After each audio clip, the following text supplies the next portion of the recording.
ভারতে শাড়ি থেকে দ্রুত ছড়াচ্ছে ক্যান্সার।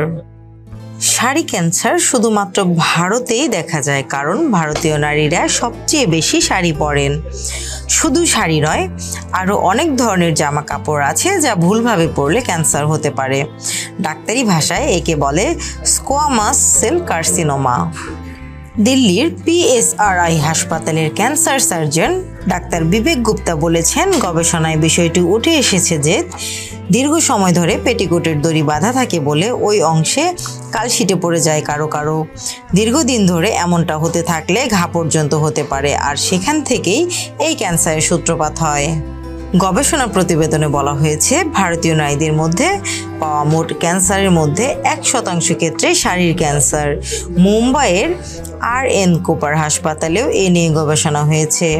শাড়ি ছাড়াও ধুতি ছিল এই গবেষণায়। এই শাড়ি ক্যান্সারের নামটি মুম্বাই হাসপাতালের ডাক্তাররা দিয়েছিলেন যখন এরকম কেস প্রথম সেখানে দেখা যায়। সে সময় এ ধরনের ক্যান্সারে আক্রান্ত হন 68 বছর বয়সী এক নারী, যিনি 13 বছর বয়স থেকেই শাড়ি পরেছিলেন। গবেষণা থেকে বলা হয়েছে, যদি কাপড় থেকে ত্বকে দাগ সৃষ্টি করে তাহলে তা পরা এড়িয়ে চলতে হবে। যদি ত্বক কোনো পোশাক পরার কারণে লাল হয়ে যায় তবে এটি পরা যাবে না। যদি শ্বাসকষ্ট হতে শুরু করে এবং ত্বক ঘষা খেতে শুরু করে তাহলে এই ধরনের পোশাক পরা এড়িয়ে চলতে হবে। স্নিগ্ধা আখি, নতুন সময়, ঢাকা।